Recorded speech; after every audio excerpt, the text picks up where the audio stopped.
की, जिनके जीवन से जुड़े कुछ अनछुए पहलुओं को जानने के लिए आपको हम ले चलते हैं हरियाणा के बलवाड़ा क्षेत्र में स्थित उनके आश्रम में। महाराज जी प्रणाम। महाराज जी, आपका बचपन कैसे और कहाँ बीता? सबके मन में ये जानने की उत्सुकता बनी हुई है। मेरा जन्म 8 सितंबर 1951 के अंदर गांव दनाना, तहसील गोहाना, जिला सोनीपत, हरियाणा स्टेट के अंदर हुआ। मेरी प्राथमिक शिक्षा गांव के अंदर ही संपन्न हुई, जो 8वीं तक का स्कूल वहां पर उपलब्ध था। उसके बाद मैट्रिक पास करके मैंने डिप्लोमा इन सिविल इंजीनियरिंग को नीलोखेड़ी करनाल जिले के अंदर पॉलिटेक्निक से किया। उसके बाद हरियाणा के अंदर इरिगेशन डिपार्टमेंट के अंदर मैंने जेई की नौकरी की। सन 1988 में मुझे एक संत महापुरुष प्राप्त हुए। उसके बाद मैंने स्कूल के आदेश के अनुसार ये शास्त्र अनुसार साधना प्रारंभ की। 18 वर्ष जेई की नौकरी करके मैंने रिजाइन कर दिया सर्विस से और इस भक्ति मार्ग के गुरुदेव के आदेश अनुसार इस भक्ति मार्ग पर लग गया। महाराज जी, अब हम आपसे ये जानना चाहेंगे कि लोगों को अंधकार रूपी अज्ञान से निकालने की प्रेरणा आपको कहाँ से मिली? हाँ, पहले मेरा जन्म पवित्र हिंदू समाज के अंदर हुआ और जो भी अपनी परंपरागत साधनाएं हिंदू समाज में चल रही हैं, उनमें से बहुत सी मैं किया करता था। जिनमें से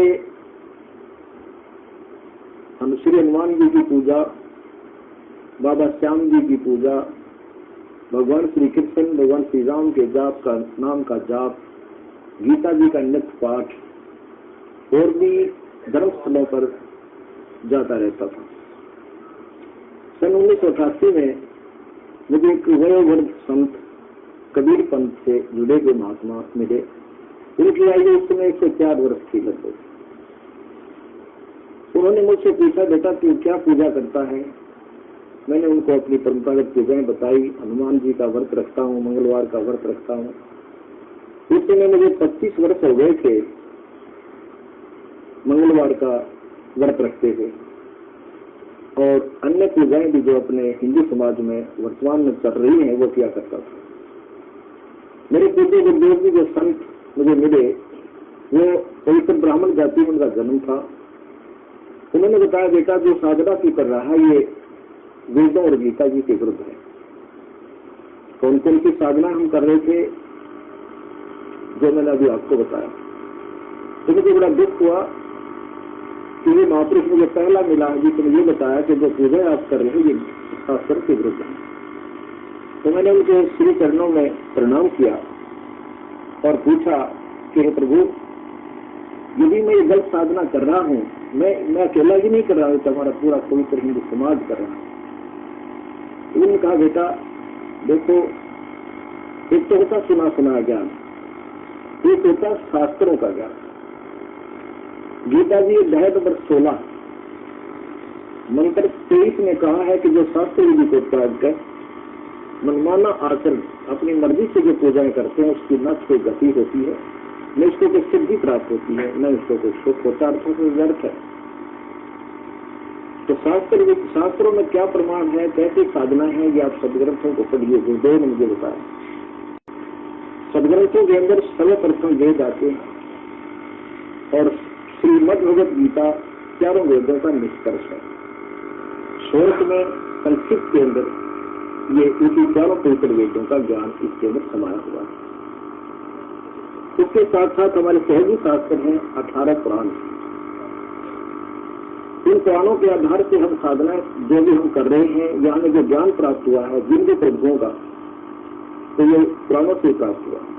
तो महाराज जी, क्या आपका कहना है कि आत्मा का परमात्मा से मिलने का मार्ग हमारे वेदों और ग्रंथों से होकर निकलता है?